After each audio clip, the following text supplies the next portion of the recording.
नमस्कार, मैं हूं आपके साथ रोहित। अमेरिका अपनी दादागिरी दिखाने के लिए एक मैकेनिज्म का प्रयोग करता है और उसके नियम को उसके सहयोगी फॉलो भी करते हैं। उसी का नतीजा होता है कि किसी भी देश के लिए अमेरिका परेशानी का सबब बन जाता है। जैसे कि ईरान पर अमेरिका प्रतिबंध लगाता है और उसकी मदद के लिए अमेरिका के सहयोगी अमेरिका के नियमों को मानते भी हैं, जिसका नतीजा होता है कि जिस देश पर प्रतिबंध लगाता है उसकी परेशानी बढ़ने लगती है, क्योंकि व्यापार, अर्थव्यवस्था, डॉलर, बैंकिंग सिस्टम, निर्यात, आयात सब कुछ प्रभावित हो जाता है। इसीलिए कोई भी देश अमेरिका से पंगा नहीं लेता। लेकिन अब अमेरिकी बादशाहत को चुनौती मिलने लगी है, क्योंकि चुनौती देने वाले देशों का मानना है कि अमेरिका अपने फायदे के लिए करे तो सही और दूसरा वही काम करे तो कैसे खराब हो सकता है।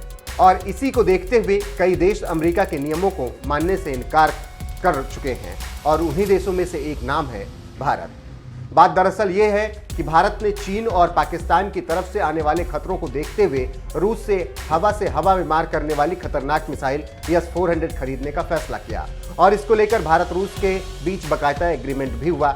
बस इसी बात से अमेरिका नाराज हो गया और भारत पर प्रतिबंध लगा दिया। लेकिन प्रतिबंध लगाने से पहले अमेरिका कूटनीतिक स्तर पर इस मसले को सॉल्व करने की कोशिश कर रहा था, लेकिन भारत अमेरिका की किसी भी बात को मानने से इनकार करता रहा, क्योंकि अमेरिका चाहता था कि भारत S-400 रूस से ना खरीदे, बल्कि उसी तरह का हथियार अमेरिका से खरीदे और हम प्रतिबंध उस पर फिर नहीं लगाएंगे। लेकिन भारत ने अमेरिका की चाल को नकारते हुए रूस से S-400 खरीदने का फैसला कर लिया। बल्कि खबरों की माने तो इसी साल भारत को पहली यूनिट S-400 की मिल भी जाएगी। बस इसी को देखते हुए अमेरिका के सामने डटकर भारत के खड़े रहने को देखते हुए खुद ही अमेरिका हार मान चुका है और पछताकर प्रतिबंधित नियम को वापस ले रहा है। खबरों की माने तो भारतीय अमेरिकी सांसद रो खन्ना की ओर से पेश किए गए इस संशोधित विधेयक में अमेरिका के राष्ट्रपति जो बाइडेन ने प्रशासन से भारत को चीन जैसे आक्रामक रुख वाले देश को रोकने में मदद करने के लिए काउंटरिंग अमेरिकी काज adversaries through sanctions act CAA-TSA से छूट दिलाने के लिए अपने अधिकार का इस्तेमाल करने का अनुरोध किया है। राष्ट्रीय रक्षा प्राधिकार कानून पर सदन में चर्चा के दौरान गुरुवार को ध्वनिमत से यह संशोधित विधेयक पारित कर दिया गया। खन्ना ने कहा कि अमेरिका को चीन के बढ़ते आक्रामक रुख के मद्देनजर भारत के साथ खड़ा रहना चाहिए। भारत कॉकस के उपाध्यक्ष के तौर पर हमारे देशों के बीच भागीदारी को मजबूत करने और यह सुनिश्चित करने पर काम कर रहा है कि भारत चीन सीमा पर भारत अपनी रक्षा कर सके। सदन में अपनी टिप्पणियों में खन्ना ने कहा कि अमेरिका भारत भागीदारी से ज़्यादा महत्वपूर्ण अमेरिका के रणनीतिक हित में है और कुछ भी इतना जरूरी नहीं।